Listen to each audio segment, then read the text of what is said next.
He's a stranger, Alpha King Adrian Vale said, his voice low enough to quiet the audience chamber without effort.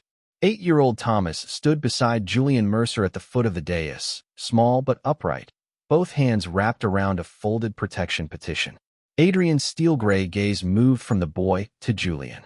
There is no recognized royal connection in the household register. I won't allow a child to be presented as one. Julian's jaw tightened. I didn't present him as anything except my ward. Thomas looked down at the petition, then reached into the inner pocket of his coat. Julian turned sharply. Thomas. But the boy had already taken out the royal signet. Adrian rose from his chair. The movement was small, yet authority seemed to move with him. Where did you get that? Thomas did not answer. Instead, the boy placed the petition on the low writing table, pressed the signet into the prepared wax, rotated it a quarter turn, then lifted it cleanly before the wax cooled. Adrian went still. Possessing a royal signet was one problem. Using it correctly was another. Stop, Adrian said. Thomas froze with the signet still in his fingers. Julian stepped between the boy and the dais. Not enough to challenge the king, but enough to make the boundary unmistakable. He's 8. Adrian's attention shifted to Julian. And he just used a protected household seal sequence that isn't taught outside royal service. Then ask me what I know. Do you know how he learned it? Julian paused. I know who gave him the signet. Adrian's expression sharpened. Who? Julian looked at Thomas before answering. Not in front of a room that has already decided he might be a fraud. The refusal could have been treated as insolence. Adrian did not treat it that way. He looked again at the wax impression. The seal was genuine. The sequence was precise. And yet every registry search Adrian had reviewed that morning had shown no recognized child connected to the royal household under Thomas's name. Clear the chamber, Adrian ordered. It was not a request. The room emptied under sovereign command, leaving only the 3 of them and the sealed petition on the table. Adrian descended from the dais rather than summoning Thomas closer. No one questions the boy without my authorization, Adrian said. No accusation of fraud is entered. No claim is recognized either. Julian studied him carefully. That's a better start. Adrian ignored the edge in the remark. The signet stays with Thomas for now. Julian's brows lifted. You're not confiscating it. Not until I know whether taking it would violate an authorization I haven't found yet. For the first time, Julian's expression shifted from guarded resistance to cautious attention. Adrian picked up the petition and examined the impression again. The mark was unmistakably royal. The boy's use of it was too exact to dismiss as imitation. Adrian had called Thomas a stranger less than a minute earlier. Now the king had suspended that judgment with his own authority. I'm narrowing the inquiry, Adrian said. We are no longer asking whether the signet is real. We are asking what authority placed it in his hands. Thomas finally looked up. Adrian met the boy's eyes and saw no triumph there. Only the wary concentration of a child who had been taught that getting one step wrong mattered. Adrian set the petition down carefully. The stranger in front of him had just become an unresolved royal obligation. Adrian carried the sealed petition to the lower writing table and turned it until the wax impression caught the light. Thomas remained beside Julian. The signet closed inside the boy's fist now, while Julian watched Adrian with the patience of a man who had learned not to mistake royal silence for agreement. Show me exactly what he did, Adrian said. Julian's expression hardened. No, Adrian looked up. I'm not asking him to perform for me. You were about to. Julian stepped closer to the table and pointed to the impression instead. You saw the sequence. If you need to verify it, verify the result. Adrian held Julian's gaze for a moment. Then he nodded. Fair. That concession changed the room. Thomas did not have to repeat anything. Adrian examined the seal himself. Pressure centered correctly, quarter rotation precise, lift clean before the wax settled. None of that proved who had authorized the boy. It did prove Thomas had not simply found an ornament and copied a gesture. This is protected household use, Adrian said. Julian's eyes narrowed slightly. So the boy didn't invent it. No, Adrian looked at Thomas. And neither did you. Julian answered before Thomas could. I never taught him. Adrian's attention returned to Julian. Then the person who gave him the signet did. Julian paused, then said, yes. It was the first small answer Adrian had received, and it made the problem larger. Someone with knowledge of royal household procedure had deliberately placed a genuine signet in an 8-year-old boy's hands and taught him how to use it. Adrian could no longer treat the object as lost property. Was Thomas told what the seal meant? Adrian asked. Only what he needed to know. Which was? Julian glanced down at the petition. That if no adult believed he had the right to ask for protection, the signet would make them stop long enough to listen. Adrian's mouth tightened. That is not the same as legal standing. I didn't say it was. Julian reached for the petition and turned it back toward himself. And neither does this. Adrian followed Julian's finger to the wording. The petition did not request inheritance, rank, or family recognition.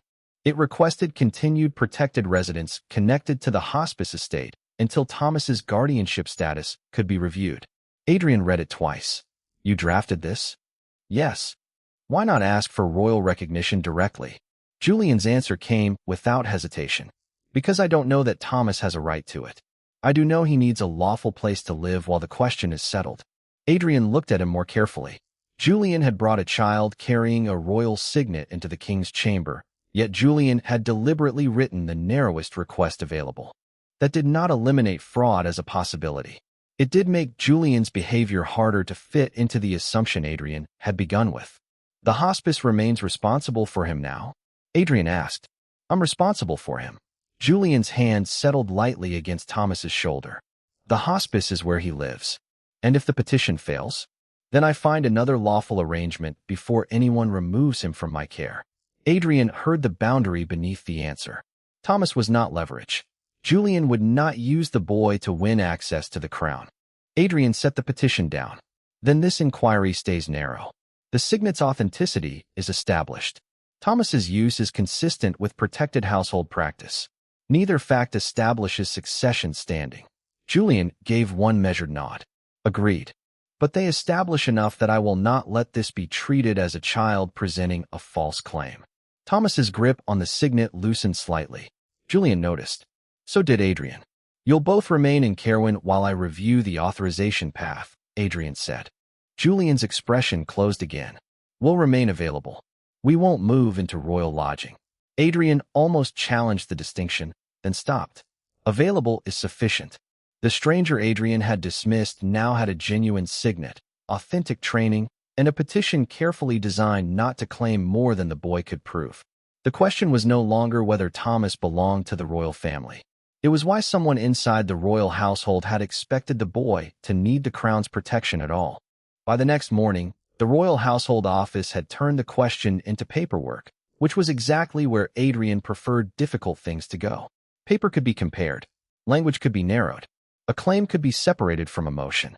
Julian seemed to understand that instinct. Because he arrived with the hospice accounts already organized by quarter, the guardianship papers tied separately, and Thomas's petition resting on top. Thomas sat beside Julian, the royal signet tucked inside the boy's coat rather than displayed. Adrian noticed the choice. You brought everything except the object everyone wants to see, he said. Julian did not look apologetic. You already established that the signet is genuine. I established the impression is genuine. And you said the inquiry was about authorization now. Adrian held Julian's gaze. The distinction mattered. So did the fact that Julian remembered it. It is. Julian placed the first ledger in front of him. Then start with the reason we came. Adrian opened it. He had expected an appeal built around sentiment. Instead, the numbers were exact. Food costs, medical supplies, heating repairs, resident counts. Thomas appeared only where Thomas should have appeared, under dependent care, with no special allowance, no royal expense line, no attempt to manufacture importance. Adrian turned another page. You run all of this yourself? I manage it. I don't personally carry every crate through the door. Adrian glanced up. That was not the question. Then yes, I'm responsible for the accounts, the care schedules, the estate contracts, and every dependent listed there. Adrian looked again at the ledger. Julian's objective was suddenly more concrete than keeping Thomas close. If the petition failed badly enough to trigger a challenge to the hospice's protected residence, Julian would not only be fighting for one boy. He would be protecting the legal stability of an entire institution under his stewardship. Adrian closed the ledger. You should move into royal lodging while this is reviewed. Julian's expression changed immediately. No, you would have direct access to this office. So would Thomas. That is the point. No, the point is that Thomas already walked into one royal room and became the object everyone wanted explained. Julian rested one hand on the tied guardianship papers. He is not moving into another building where every corridor reminds him he's being evaluated. Adrian's first instinct was to insist. Royal lodging would simplify security, document access, and scheduling. It would also place Julian and Thomas entirely inside the institution Julian already distrusted. Adrian leaned back. Then where will you stay? Where we arranged to stay before we came to Carwin. And you will remain available? Yes. Adrian nodded once. Then I won't compel lodging. Julian's shoulders eased, but only slightly. Adrian turned to Thomas. May I see the signet without asking you to use it? Thomas looked first at Julian. Julian gave the smallest nod. Thomas took the signet from his coat and placed it on the table instead of handing it directly to the king. Adrian respected the distance and bent forward to examine it where it lay. The object was smaller than its consequences. Worn edges, clean face, no obvious alteration. Adrian did not touch it. Do you know why you were told to keep it? Thomas answered carefully. For when people said I didn't belong anywhere. Adrian's expression tightened. Did they tell you it made you royal? No. Did they tell you it made you family? Thomas shook his head. They said it meant somebody had promised I wouldn't be thrown away. Julian looked down. Adrian did not. That answer was not legal proof. But it changed the meaning of the object again. The signet was not being carried like a badge of rank. Thomas had been taught to treat it like a last resort. Adrian straightened. Put it away. Thomas did. It stays in his possession, Adrian said. Julian looked up. During the review? Unless I find a lawful reason to remove it. Adrian gathered the petition and the account ledger, but left the guardianship papers where Julian had placed them. And I'm limiting the household inquiry to protected standing authorization. No succession classification.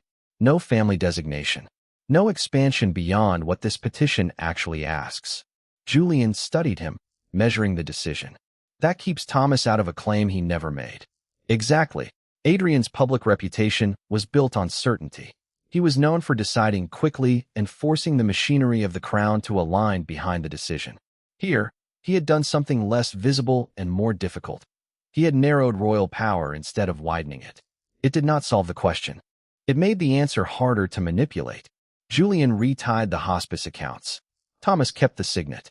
And Adrian now had a new problem to face. The records had failed to recognize a boy who had been deliberately taught how to invoke royal protection. The reversal came from a category Adrian had not thought to search. By late afternoon, the Royal Household Office had returned the first authorization index from the active records.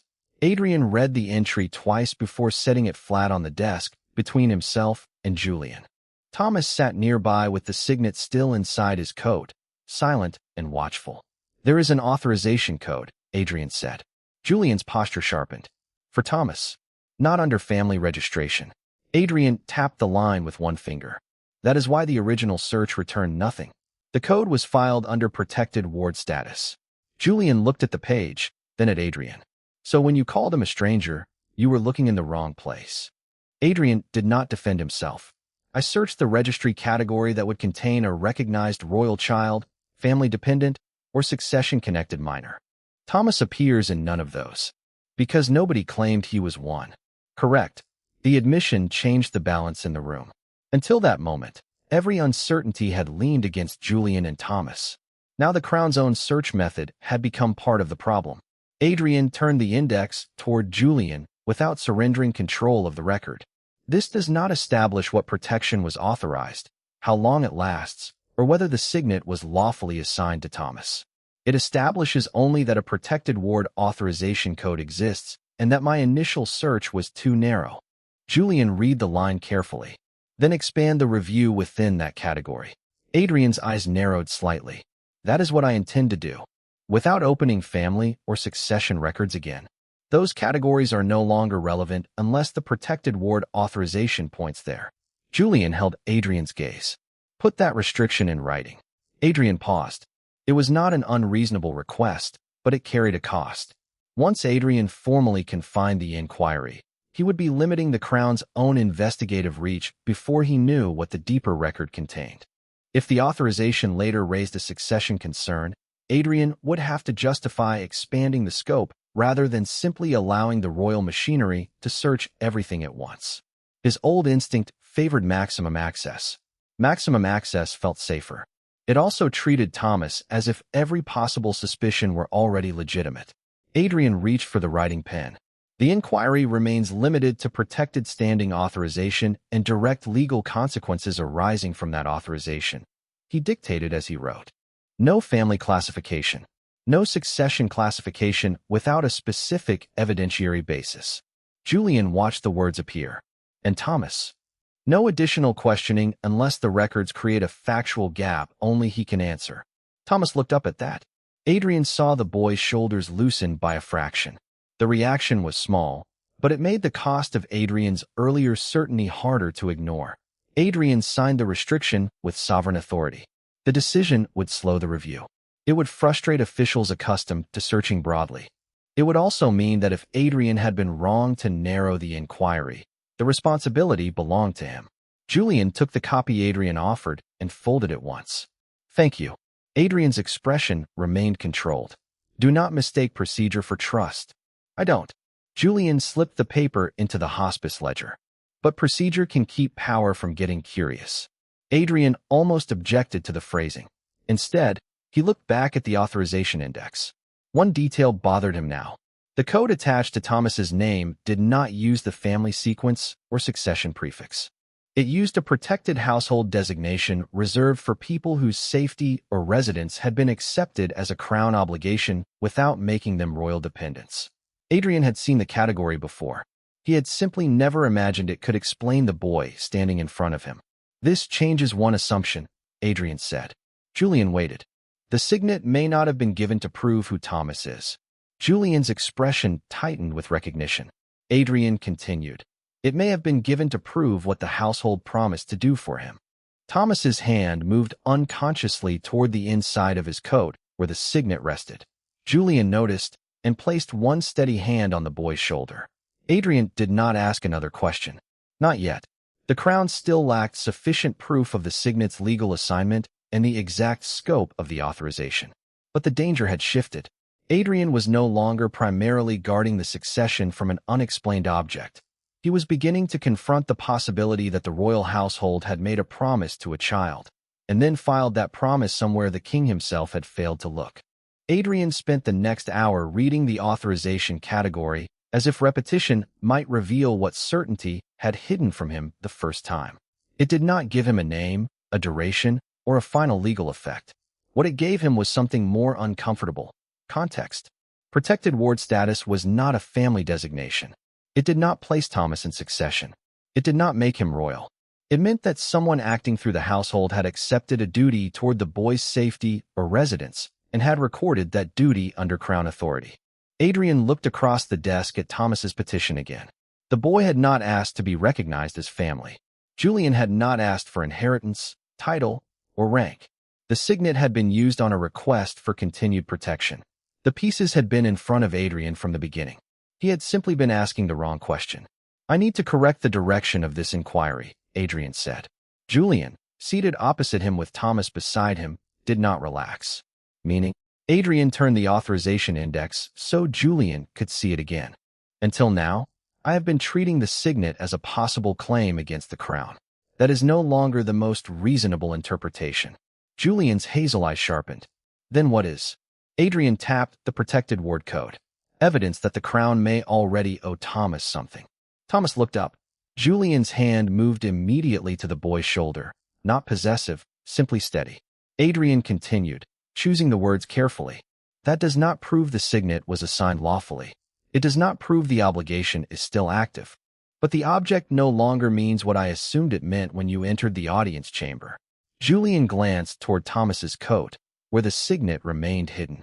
He told you what it meant to him. Yes. Adrian remembered the boy's exact phrasing. Somebody had promised he would not be thrown away. Adrian had heard that as a child's understanding of an adult promise. Now the protected ward code made that understanding harder to dismiss. I thought he had been taught how to make a claim, Adrian said. I think he may have been taught how to invoke an obligation. Julian was silent for a moment. That changes what you're looking for. It changes everything I'm looking for. Adrian gathered the succession-related notes from the edge of the desk and moved them aside. I am ending the fraud-focused review unless new evidence requires it.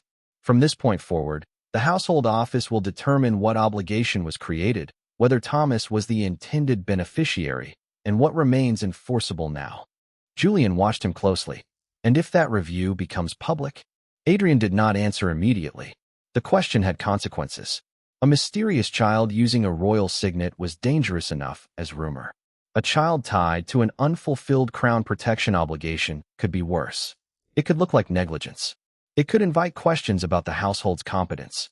Adrian's public reputation depended on control, precision, and the belief that royal commitments did not disappear into administrative mistakes. Then the crown answers for what the crown actually did, Adrian said. Not for what people imagine. Julian's expression shifted, but he did not offer gratitude. Instead, he turned to Thomas. I need you to wait outside this office for a few minutes. Thomas hesitated. Am I in trouble? No, Julian's voice softened without becoming indulgent. But the next decision is mine. Thomas looked at Adrian, then back at Julian, and finally stood. Adrian did not stop him. When Thomas had gone beyond the inner doorway and was out of earshot, Julian faced the king again. If you continue this review, Thomas may become visible in ways I cannot fully control. Adrian nodded. Yes. People may decide the signet makes him important even after you tell them it doesn't make him an heir. Yes. And the hospice may get dragged into that attention because the petition links his residence to us. That risk exists. Julian looked down at the ledger in front of him. For the first time, Adrian saw hesitation that had nothing to do with fear of the crown. Julian was weighing two duties against each other. Protect Thomas from scrutiny. Protect the hospice from instability. Find the truth before uncertainty could threaten both later. Julian closed the ledger with deliberate care. Continue. Adrian studied him. You understand the cost? I understand enough of it. Julian's voice remained steady. Stopping now leaves Thomas with a signet nobody can explain and a promise nobody has defined. That is not protection either. Adrian leaned back slightly. You are choosing continued review even if it exposes the hospice to scrutiny. I am choosing an answer while I can still insist on how Thomas is treated during the process. Julian's gaze hardened. That boundary has not changed. No public demonstration of the signet, Adrian said. No questioning Thomas unless the record creates a factual gap only he can answer. No succession classification without specific basis. Julian nodded once. Then continue. Adrian reached for the household authorization file and set the succession notes aside permanently. The signet had entered the palace looking like a threat to royal order. By the end of that conversation, it had become something more dangerous to Adrian personally. Evidence that royal order might already have failed a child. And now both men had chosen to keep looking. Knowing the answer could cost Julian privacy, Thomas anonymity, and Adrian the comfort of believing the crown had nothing to correct. The first consequence of Adrian's new strategy arrived before noon. The protected ward review had become impossible to keep entirely separate from succession procedure, not because Thomas had made a succession claim, but because the royal signet was visible enough that any public recognition could be misunderstood as one. The officials responsible for protecting the succession order did not accuse Thomas of fraud. Their concern was narrower and legitimate. If the crown publicly recognized an unexplained child carrying a royal signet before the authorization was fully established, every later dispute could point to Thomas as precedent. Adrian listened, then made the decision himself. No public recognition yet, he said. The review continues under protected ward status only. Julian, standing across the household office table, went still. Thomas sat beside him, hands folded in his lap, the signet hidden inside his coat. So you believe the crown may owe him protection, Julian said. But you won't say that publicly. I believe the evidence has shifted strongly in that direction. I do not yet have sufficient proof of the exact obligation. And while you wait, Adrian kept his voice even. Thomas remains under your guardianship. The hospice petition remains active. No one classifies him as family or heir. Julian's jaw tightened. That wasn't my question. Adrian knew it. The public version of Adrian Vale was supposed to make uncertainty look temporary and controlled. The private reality was less convenient. Adrian now believed his original judgment had probably been wrong, but a king could not convert probability into standing merely because correcting himself felt morally cleaner. "While I wait," Adrian said. His position remains unresolved. Julian looked down at Thomas for a moment, then back at Adrian. "That uncertainty costs him more than it costs you." Adrian did not argue. He had already begun to understand that. The next proposal made the cost sharper. The succession office had suggested a limited formal validation. Thomas could repeat the Signet sequence before authorized royal officials, not to prove possession, but to create an observation the crown could defend publicly while the deeper authorization review continued. Adrian did not present it as an order. "There is a faster path," he said. Julian's expression changed immediately. "No," Adrian had not yet explained it. "You don't know what I was going to say. You were going to ask him to do it again." Thomas looked between them. Adrian's silence confirmed it. Julian shifted his chair slightly, so Thomas was no longer directly facing Adrian. The movement was small, but deliberate. "He used the Signet because you called him a stranger," Julian said. "He does not perform it now so adults can feel safer about believing him. The purpose would be procedural. The effect would be the same." Adrian glanced at Thomas. The boy's shoulders had tightened. Adrian saw it and changed course. "Thomas, you are not being ordered to do anything." Julian's gaze returned to him. "Then take the option off the table." Adrian hesitated. That hesitation cost him. Julian saw exactly where Adrian's institutional instinct still lived, in the belief that if a procedure could make a problem cleaner, keeping the procedure available was responsible. "If I remove it," Adrian said, "I remove the fastest defensible route to public recognition while the underlying authorization is still incomplete. Then recognition takes longer. The hospice linkage stays unresolved longer too." Julian's fingers tightened around the edge of the ledger. That was the real pressure point. Julian had come to protect Thomas, but he also carried responsibility for the hospice and everyone whose residence depended on its stable status. A faster resolution would help both. Refusing it meant choosing delay with consequences Julian could not completely predict. Adrian watched Julian make that calculation. "Take it off the table," Julian said. Adrian looked at Thomas once more, then reached for the review notes. "No repeat demonstration of the Signet will be requested as a condition of this inquiry." Julian exhaled slowly. "Thank you. Do not thank me yet." Adrian set the notes aside. "Without that route, I will not announce protected standing until the authorization itself is sufficient. I will not manufacture certainty because I want this corrected quickly." Julian nodded, but the cost remained visible in his face. "Then we wait, and the crown continues the lawful review. Privately, as far as I can keep it private." Julian's eyes sharpened. "That answer matters." "I know." Adrian did know now. Public confidence wanted a simple story. The king had either exposed a false claim or recognized a legitimate one. Adrian had neither answer yet. By refusing the easier spectacle, Julian had protected Thomas's dignity and closed the quickest route to clarity. By withholding recognition, Adrian had protected the integrity of succession procedure and prolonged the uncertainty harming Julian's objective. Neither man had surrendered. Both had made the problem more expensive. Before leaving, Julian placed the hospice petition on the table and rested one hand over it. "This stays because Thomas needs an answer," he said. "But if the price of that answer becomes putting him on display, I will choose him over the petition." Adrian met Julian's gaze. "Understood." Julian took Thomas's hand and left the office. Adrian remained beside the unresolved petition, now knowing that one more institutional demand could cost the crown the very claim it was trying to understand. The breaking point came the next morning, not as a threat, but as a consequence of everything Adrian and Julian had already refused to compromise. The protected ward inquiry had reached the limit of what could be recognized publicly without either stronger authorization or another formal validation involving Thomas. Adrian had already removed the repeated Signet demonstration from consideration. He had no intention of putting it back. But when Julian entered the household office, Adrian did not soften the remaining reality. "I can continue the internal review," Adrian said, "but I cannot promise public recognition on the current record." Julian stood across the table with Thomas beside him, the hospice petition lying between them. "Because he won't perform the Signet again." Because the Crown does not yet have sufficient proof of the exact authorization. Julian's gaze stayed steady. And if the review never reaches that standard? Adrian did not answer quickly. Then I cannot create standing by preference. Thomas looked down at his hands. Julian noticed immediately. He moved the petition away from the boy and closer to himself. Thomas, Julian said quietly, wait by the window for me. The boy obeyed without argument, moving far enough away that the adults could speak without making him part of the negotiation.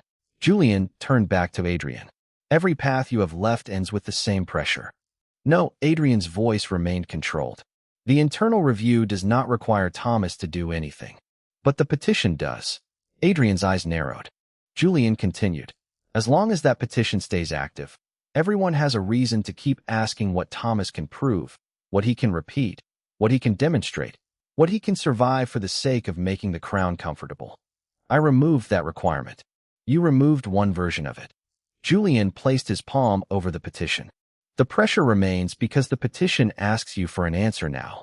Adrian looked at the paper beneath Julian's hand. Without it, the hospice linkage remains unresolved. I know. You could lose the protection you came here to preserve. I know that too. There was no anger in Julian's face now. That made the decision unmistakable. Then what are you doing? Adrian asked. Julian picked up the petition. For several seconds, he simply held it. That document represented the legal route Julian had chosen because he believed an answer was safer than ambiguity. It represented access to the Crown, a possible protection for Thomas, and a chance to stabilize the hospice's future. Then Julian took Adrian's writing pen, drew a deliberate line through his own signature, and wrote one word beneath it, withdrawn. He set the petition back on the table. Adrian stood. Julian, I'm withdrawing it. Think carefully. I have. Julian folded his hands behind his back so there could be no misunderstanding about reaching for the paper again. I came here to keep Thomas from becoming disposable. I will not make him prove his worth until the institution feels comfortable protecting him. Adrian's jaw tightened. Without the petition, you surrender the immediate path to recognition. Then I surrender it. Julian looked toward Thomas, then back to Adrian. The hospice is my responsibility.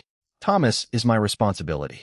If I have to choose which risk I can live with, I choose the one that doesn't teach an 8-year-old that protection is something he has to perform for. Adrian had no procedural answer to that. Every decision Adrian had made had been defensible in isolation. Narrow the inquiry. Protect succession integrity. Delay public recognition until sufficient proof existed. Remove the humiliating validation route. Yet the accumulated result was standing in front of him. Julian was giving up access to the Crown because the process itself had become too expensive for the child it claimed to evaluate. Adrian looked at the crossed-out signature. His institutional certainty had always told him that if a claimant withdrew, the Crown's obligation ended with the claim. That logic now felt dangerously convenient. Your withdrawal ends the petition, Adrian said. Julian nodded. Yes. It does not end the Crown's review. Julian's gaze sharpened. On what basis? Adrian answered without hesitation. On ours. He pulled the protected ward authorization index toward himself. The Crown discovered an active authorization code in its own records. That obligation exists whether you continue asking us to recognize it or not. Julian said nothing. Adrian reached for a fresh order sheet. I am directing a full lawful review of the existing household authorization under sovereign authority. No public demonstration. No renewed petition required. No expansion into succession or family classification unless the record itself creates specific grounds. Julian's expression changed, but he did not relax. And if the review proves nothing? Then the Crown says so and carries responsibility for that answer. Adrian signed the order.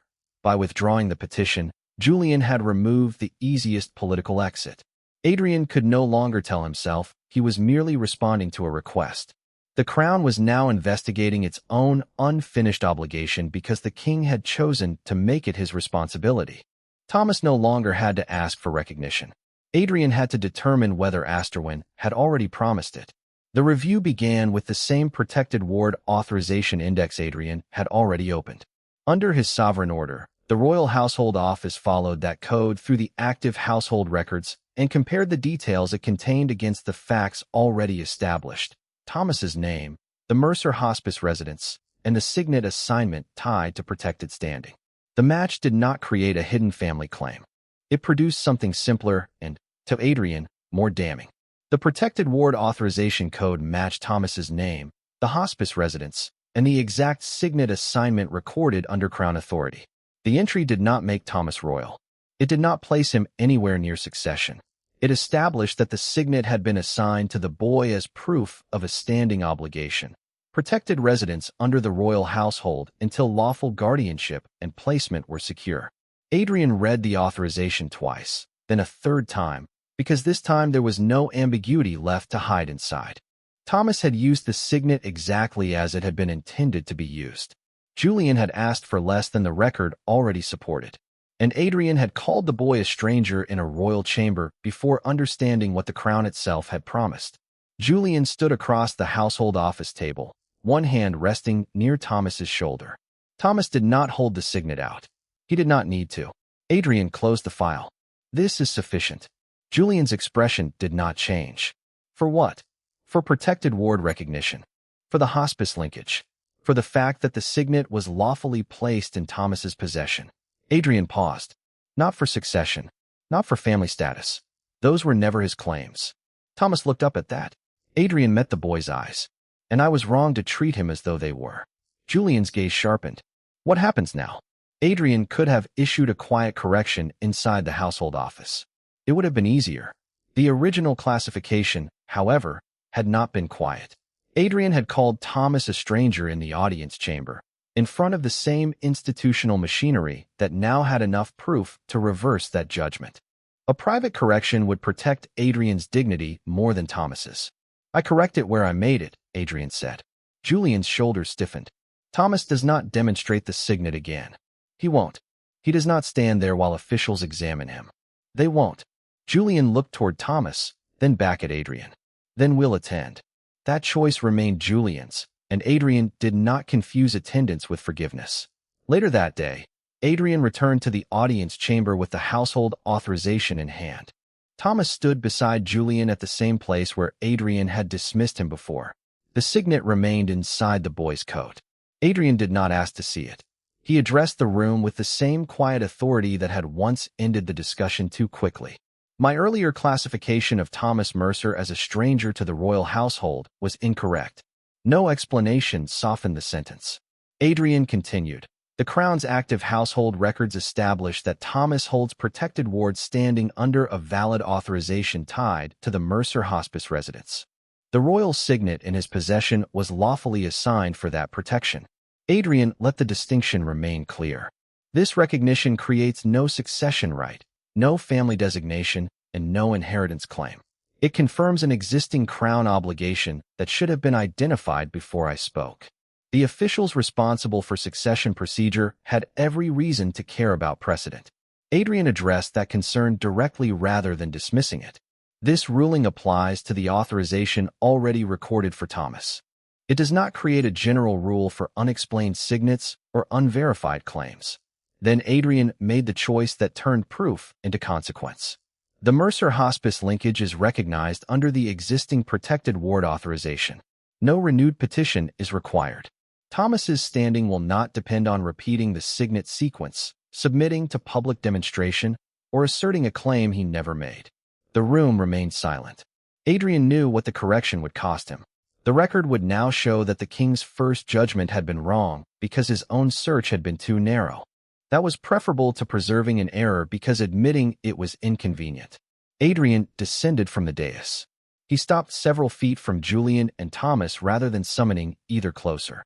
Thomas, Adrian said, I called you a stranger. The boy watched him carefully.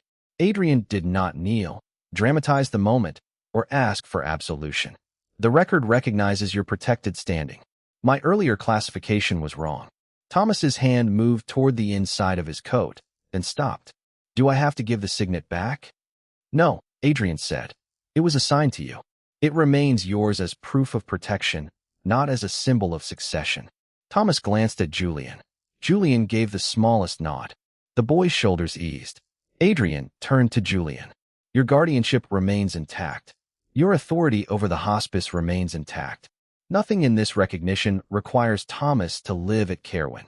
Julian absorbed the words in silence. And the petition I withdrew stays withdrawn.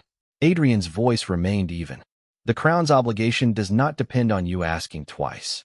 Julian looked at Adrian for a long moment. There was no immediate warmth in his expression, but the guarded distance had changed. That matters, Julian said. Adrian nodded. It should have mattered sooner. Julian did not forgive him. Adrian did not ask. But when they left the audience chamber, Thomas walked between no guards, carried no displayed seal, and owed no performance to anyone. For the first time since the boy had pressed the royal signet into wax, the object had nothing left to prove. The correction did not end with the audience chamber. Over the next 2 weeks, Adrian made sure the royal household record reflected exactly what the Crown had recognized, and nothing more.